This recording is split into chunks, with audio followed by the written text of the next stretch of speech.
It's a rainy day, so let me tell you the story of how I found a bottle that could be up to 144 years old.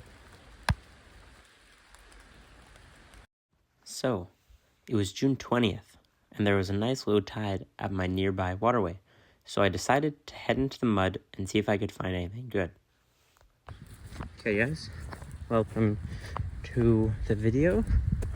Today, it is finally summer. Summer here in Victoria. So I'm out on a nice low tide. We're gonna try and find some old bottles. The day started off pretty nice.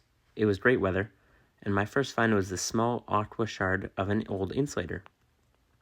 Then I found this aqua flask, which initially I was quite happy about, and you can see the iridescent color, until I realized the top was broken, at which point I complained about it for a while. I did end up keeping it. It made it onto my shelf of broken heartbreakers, where I put all my bottles that are close to intact, but are unfortunately not up to par.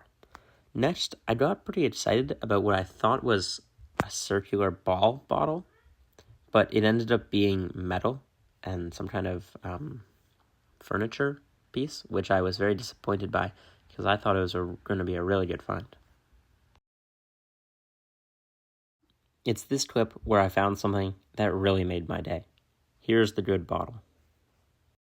Look at this.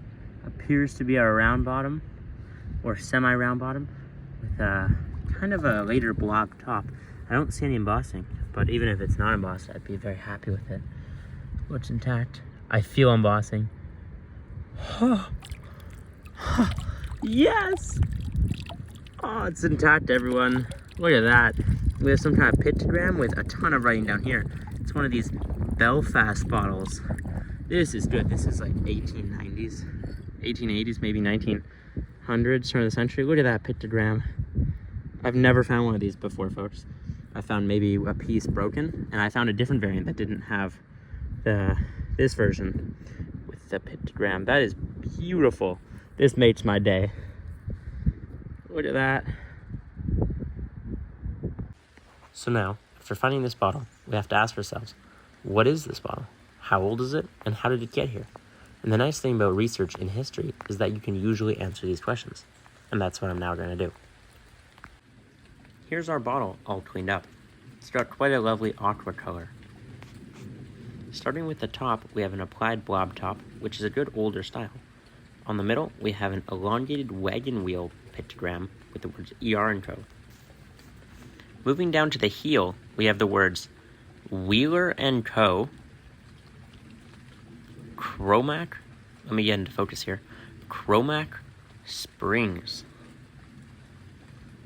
I'm really fighting with this focus.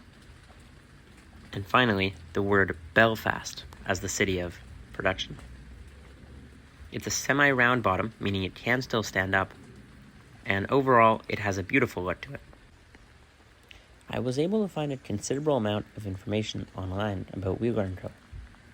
It all began in 1864 in Belfast, when Walter James Wheeler and Dr. Henry Whitaker acquired a lease for a factory on Murphy Street in Belfast. They supplied their water from Chromac Springs, as embossed in my bottle, to create their carbonated drinks.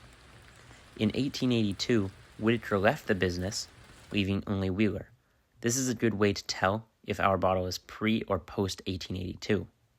Ours is post 1882, as it only has Wheeler.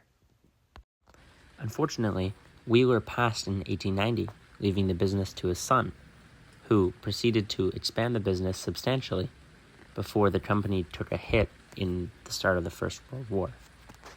What most people don't know is that this bottle would have served two purposes. The first is hydration of the purchaser or sailor who would have drinking it, and the second is as a ballast bottle.